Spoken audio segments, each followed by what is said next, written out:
Have you ever come across the situations in your life where you have tried really hard to communicate your concerns to the people you love regarding your genuine concerns in the relationship, but somehow every single time you try hard to communicate, what they do is that they become angry and always it results into a non-stop fight, and somehow you don't seem to understand what they're up to and they don't seem to understand your words.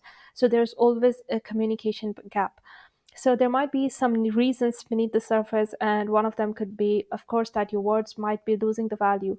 And this only happens when you have done a failed attempt in a number of times in a row. And this happens because the other person gets desensitized to the words of you and the phrases of you, even though you are communicating them from the same emotional intensity. And the next reason could be that you might be using the disrespectful language where you are attacking the person personally in a way that you're passing identity statements.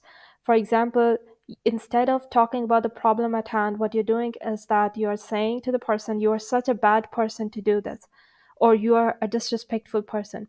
Instead of pointing out the behavior, you're pointing fingers at the person, and this somehow never works because now the person feels attacked, and the moment he feels attacked, his or her defenses are on.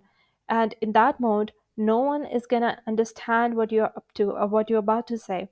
So, the best way whenever you're communicating is that you have to shift the focus completely to yourself. You have to stay away from the personal attacks and shift the focus to the problem and how you're feeling. For example, you want more communication from your friend or you want more communication from your partner, and you can simply say how you feel about the situation instead of saying how bad are they to not communicate. Because whenever you are using the negative words and negative statements, what it does is that it builds the pressure, and that pressure has to do with performance. So people do really bad whenever there's a performance pressure standing on the head, and people do really bad whenever there's an authority. We have this hatred and repulsion against authority. So you have to understand the psychology of people, which is that all humans, every single person, even though somehow they are being toxic to you, they still deserve to be treated with respect. And treating them with respect does not mean that you sacrifice your dignity and your self worth. So, communication is important, but at the same time, what's more important is that whenever you communicate, your words carry weight, and disrespectful tone can never carry any weight.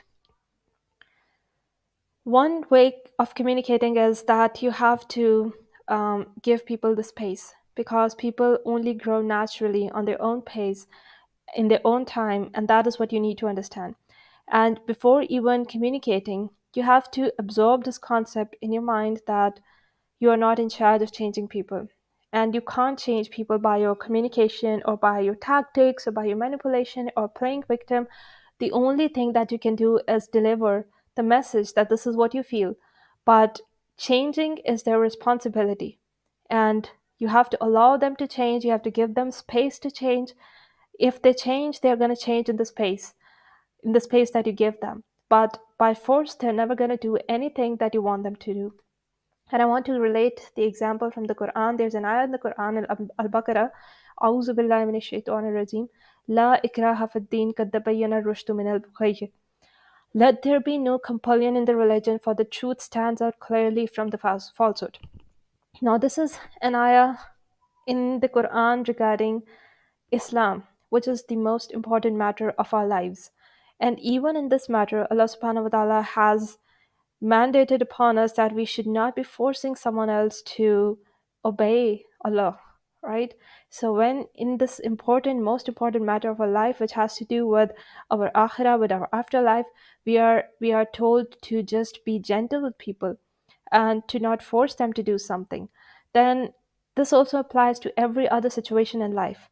You cannot force something on someone, and even if you like through force, maybe you get some of the results, maybe you succeed in compelling people to do something you want them to do, but that is not how it works. Maybe they are doing something that you want them to do, but they don't respect you from heart. So you have to also keep your dignity intact, and you have to also keep your respect intact, and at the same time you have to understand that Your job is only to communicate clearly what is it that you want. And once you clarify the message, just like the message of Islam, once you clarify the truth from the falsehood, then allow people to adapt to it. And if they want to do it, if they want to correct their behaviors, if they want to correct their patterns, then of course they will change, but only in their own pace. There's another other ayah in the Quran in which Allah subhanahu wa ta'ala has said to the Prophet sallallahu alaihi wasallam that you are not but a warner. This means that you are not in charge of changing people, and you're not held accountable for what people are going to do and what they're not going to do after you communicate the message of Islam. So again, we can extract the message from this ayah for our lives as well, that we have to apply this rule in our life in all relationships, that your job is not to change people. And sometimes maybe you're communicating some of the genuine concerns which have to do with their betterment. Maybe you want them to make better decisions in life, and somehow they are sabotaging everything, and you want to remind them, but you're forcing again. And that kind of communication never helps. Your job is only to communicate, and then it is upon them to either absorb the message or to reject it. Absorb the communication or to reject it. But you gotta be okay with both situations, and you gotta know that what is the alternate solution. If they don't accept your communication, or if they don't respond positively to the situation, how are you going to navigate through the situation instead of just depending on them? And with this mindset, whenever you allow them to change in their own pace, usually what happens is that people find space to change. And this is something that you can try on people around you, that if you just be gentle, if you just remind them in a fun way sometimes, or maybe you communicate to them your concerns in a gentle, respectful way, and then leave the place if it's leading to argument. Don't allow arguments, don't allow disrespect, rather clearly point out what is it that you want in the relationship. Then you're going to find people trying to understand you, because you are also communicating from a place of respect. When you're respecting them, you're going to get the respect in the end, in the response. So everything revolves around respect. Relationships are all about respect. And whenever you lose respect for the other person, and the response is always that they're going to lose respect for you as well. So you have to keep your intentions clean and pure whenever you are communicating with other people. So, if you want to transform yourself completely in the light of purpose, and heal your relationships, heal your personal life, heal your professional life, I've created this program for you, which is called Transformation Coaching. This is almost a three-month program, and you're going to be in touch with me for 3 months, and you're going to get the DM help as well. So it has different packages, and you have to contact me on Instagram to know what it contains and to ask further questions about it. And I'm going to present you with the packages.